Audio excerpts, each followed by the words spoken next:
Wabarakatuh. Selamat sore pemirsa Waalaikumsalam. Banjarmasin Pos. Dan kali ini kita ketemu lagi di program acara Bitok Banjarmasin Pos bicara apa saja. Dan kali ini kita membahas tema yang sedang menarik dan ramai diperbincangkan, yaitu masalah makanan bergizi gratis di sekolah.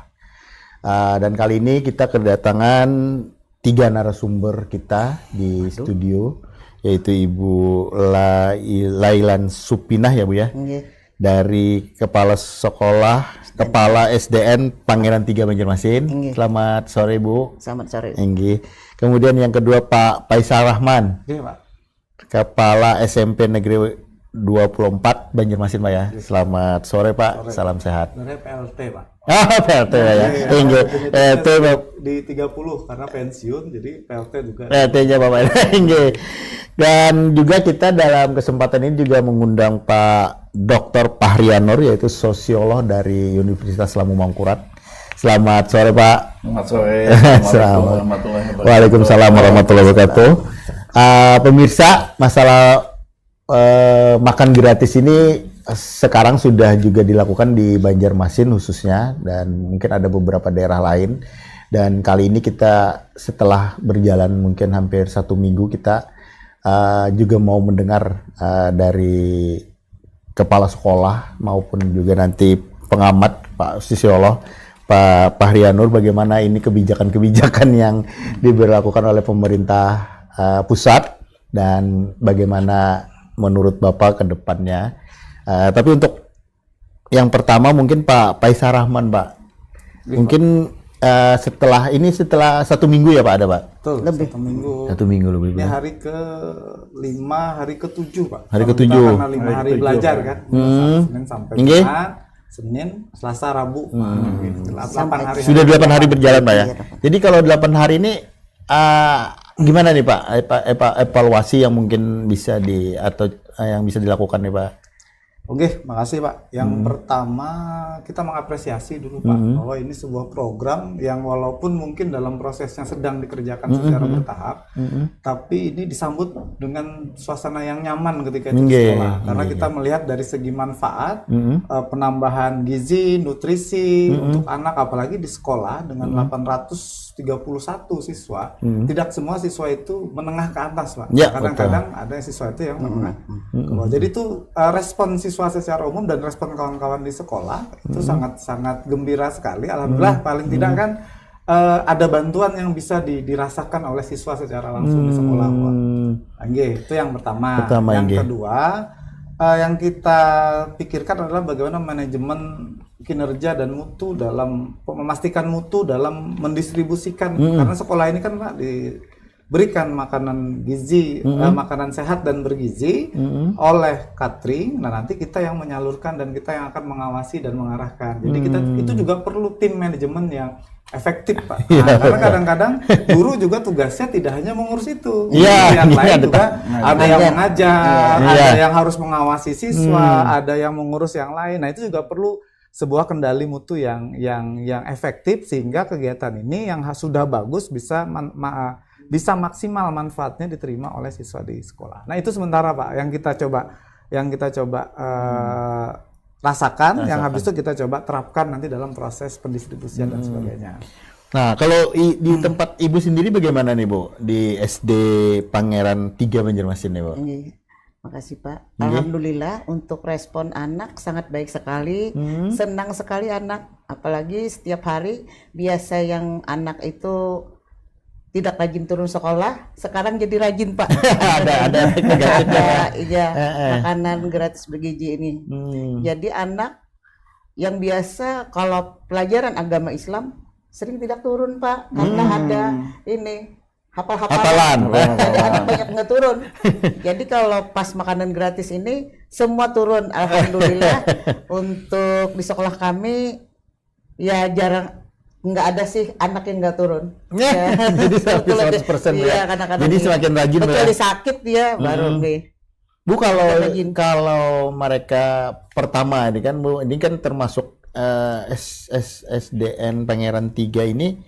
Kenapa nih Bu? Mungkin awalnya bisa bisa dipilih mungkin atau ada pertimbangan apa yang Ibu ketahui lah, Bu? Oh, yang saya ketahui Pak, itu karena dekat dengan Pasadena katanya.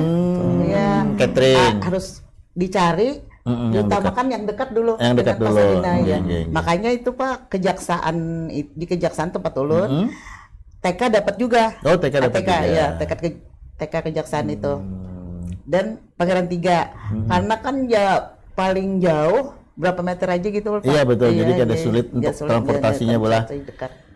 Bu, kalau masalah menu sendiri Bu, ini bagaimana Bu anak-anak? Ini kan kalau yang Ibu lihat ini bagaimana nih Bu, pemenuhan gizinya lah istilahnya nih Bu. Iya, alhamdulillah Pak, kalau pemenuhan gizinya ya alhamdulillah kalau sesuai aja dengan apa namanya harga yang diberikan oleh pemerintah. Tapi anak itu kan beda-beda ya Pak. Anak ada yang suka ikan, ada yang suka ayam, ada yang suka telur, ada juga. Nah kebetulan hari Jumat itu suun dan telur ya, anak sangat suka sekali. Semua habis, nggak ada yang ketinggalan, semua habis. Jadi anak suka itu, kebetulan. Pak, kalau Pak Faisal Pak, nah kalau bagaimana Pak kalau yang tadi seperti Ibu katakan ini bagaimana yang menunya yang mungkin ada yang tidak sesuai kan, misalnya ada yang alergi telur, ada yang alergi ayam mungkin. Nah ini untuk menyesuaikannya bagaimana nih Pak? Satu Pak, kita pasti yang pertama memastikan bahwa tidak mungkin kan catering itu akan menyediakan semua menu dengan semua aspek siswa yang berbeda tadi ya. Betul. Apalagi kita ada di 831 banyak siswa. Saya pikir itu penyeragaman itu adalah hal yang paling efektif sementara yang dilaksanakan oleh pihak catering yang kita paham. Tapi kita juga tetap memberikan pendataan Pak kepada siswa apa saja kendalanya, alergi, makan apa, dan itu ketika itu sudah didapatkan itu juga kita laporkan ke pihak catering, karena pihak catering juga minta itu Pak. Jadi nantinya khusus beberapa siswa yang mungkin tidak bisa makan ayam, seumpama apalah. Nah itu mungkin ketika menunya hari itu ayam, mungkin yang satu dua orang digantikan. Nah itu yang kita coba terapkan karena ini baru Pak. Kita hanya mengefektifkan komunikasi dulu saja dengan yang pengantar makan ini kan, dan setiap harinya supaya anak ini dalam prosesnya yang sudah bervariasi tadi dan senang tadi itu juga bisa terfasilitasi dengan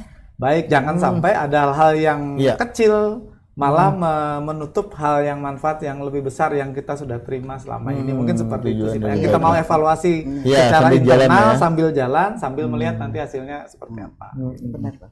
Kita ke Pak Haryono nih Pak. Pak, kalau dari segi Bapak sebagai sosiolog ini Pak, melihat program pemerintah ini yang makan gratis ini, kalau Bapak lihat sendiri sebenarnya seberapa efektif atau seberapa bagus manfaatnya atau ada evaluasi yang menurut Bapak perlu dilakukan nih Pak?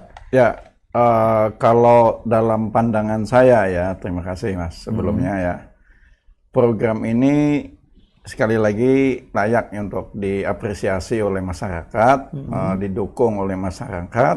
Kenapa demikian? Karena ini juga beririsan dengan program pemerintah dalam mengatasi stunting. Stunting, oh ya stunting Pak ya. Dasarnya kan tentu peningkatan kualitas dan gizi. Nah, kita bisa melihat bahwa kebiasaan-kebiasaan yang ada dalam masyarakat kita itu, misal katakanlah kebiasaan sarapan saja. Iya betul. Nah, sarapan ini kan menjadi sesuatu yang sangat penting sesungguhnya. Supaya anak dalam proses mengikuti belajar mengajar di sekolah, dia tidak ngantuk. Iya betul. Dia bisa belajar dengan perut yang terisi, tentunya memiliki energi lebih. Iya. Supaya apa? Supaya bisa lebih berkonsentrasi. Nah, pemerintah tentunya selaku pemangku kebijakan sudah memahami. Kenapa ini? Karena target pemerintah kan ke pengembangan sumber daya manusia. Ya. Intinya. Tetapi kemudian ada celah bahwa ternyata ruang masalahnya ini anak-anak Indonesia ini kurangnya di mana gitu kan. Kita memahaminya seperti itu. Apalagi ada keterkaitan antara permasalahan stunting. Nah, lalu pilihan pilihan pemerintahan yang baru kan, dalam hal ini Pak Prabowo sesuai dengan janji kampanye beliau bahwa makan siang gratis. Sebenarnya sarapan sebenarnya ya, yang idealnya itu. Nah, lalu makan siang gratis. Setelah itu apa, Bu? Mereka pulang kan? Ya. Nah, artinya makan siang gratis ini menjadi peningkatan dalam pemenuhan gizi. Gizi masyarakat. Apalagi kita tadi sudah tahu ya, bisa melihat bahwa anak-anak sekarang ini kan untuk makannya itu tidak terlalu variatif. Di mana culture yang terbangun, culture makan gitu ya. Culture makan yang terbangun adalah belum diajarkan untuk makan secara lebih variatif. Iya. Berapa banyak sih kalau kita survei ya misalnya. Berapa banyak yang suka makan sayur saja. Iya, benar. Nah, sementara orang tua di rumah ini sekaligus juga kritik bagi orang tua di rumah. Iya, betul. Untuk bisa lebih menyajikan makanan-makanan yang Lebih variatif. Untuk apa kita mengkampanyekan? Misalnya, ayo makan ikan. Iya. Sementara yang disajikan ayam. Betul, Pak. Iya. Yang disajikan ayam. Lalu anak-anak akhirnya apa? Culture makannya adalah culture makan ayam. Kebiasaan mereka makan di mana nanti ketika misalnya datang ke mall, makan ayam. Pilihannya mencari makanan siap saji gitu kan. Nah, ini kan tentu menjadi sesuatu yang kurang pas. Iya. Nah, sementara kita nih, negeri kita ini menyediakan limpahan sayur yang cukup banyak. Negeri kita ini dilimpahi, dianugerahi dengan kesediaan ikan yang cukup bagus. Sementara kita tidak biasa makan ikan, makanya kan lucu. Betul ya, Pak ya. Kandungan gizinya yang sangat banyak ini kita abaikan. Nah, akhirnya kita membangun tradisi makan yang keliru gitu. Nah, ini yang saya lihat yang sudah mulai dipikirkan oleh pemerintah, di mana ini juga berbanding lurus dengan program yang lain. Iya, betul. Yaitu program ketahanan pangan nasional. Nah, pemerintah kan sekarang ini lagi mengemburkan ketahanan pangan nasional. Artinya bagaimana masyarakat itu bisa sejahtera. Nah, tadi ketika disebutkan oleh Pak Faisal berhubungan dengan ada anak-anak yang tidak bisa makan, yang dalam hal ini misalnya alergi gitu kan. Nah, yang penting menurut saya adalah bagaimana membangun komunikasi. Iya. Keterbukaan komunikasi yang baik antara pihak sekolah dengan pihak catering. Nah, apa-apa saja menu yang disajikan. Tetapi jangan lupa juga, saya pikir juga penting, ada kontrol sosial. Nah, kontrol sosial ini melibatkan siapa? Kawan-kawan media juga bisa dilibatkan dalam melakukan pengawasan. Supaya apa? Kualitas makanan, kemudian kualitas gizinya, itu bisa terpantau dan terpublish. Bukankah kita punya undang-undang keterbukaan informasi publik misalnya? Betul. Nah, lalu semua ini diketahui oleh masyarakat. Dan kemudian apa endingnya? Ending yang kita harapkan adalah program ini mendapat dukungan penuh dari masyarakat, gitu kan. Pemerintah itu idealnya hanya sebagai pemicu saja. Selanjutnya ketika tradisi makan yang bagus terbangun, kebiasaan-kebiasaan anak-anak makan sehat itu terbangun, kembali lagi ke rumah. Di rumah, Pak ya? Iya. Bagaimana di rumah mereka udah terbiasa kembali makan sayur, terbiasa makan dengan variatif. Ingat ya, mungkin kita diajarkan waktu kita kecil makanan yang cukup variatif. Nah, lalu ketika kita misalnya berhijrah ke suatu lokasi baru, kita tidak kesusahan. Tapi bagaimana dengan kondisi anak-anak sekarang? Ketika dia masuk misalnya nantinya, kayak contoh mahasiswa katakanlah, KKN saja. Sementara tradisi yang dia makan adalah tradisi siap saji. Sementara di desa itu adanya sayur, Iya betul. lauk, tempe, tahu misalnya. Nah ini akan jadi masalah, gitu. Nah hal-hal seperti ini saya pikir penting ya untuk membangun tradisi baru dalam makanan, Ini. sehingga ke depan ibu-ibu juga bukan hanya menyerahkan kepada sekolah, di sekolah udah makan nih, enak nih saya gitu kan.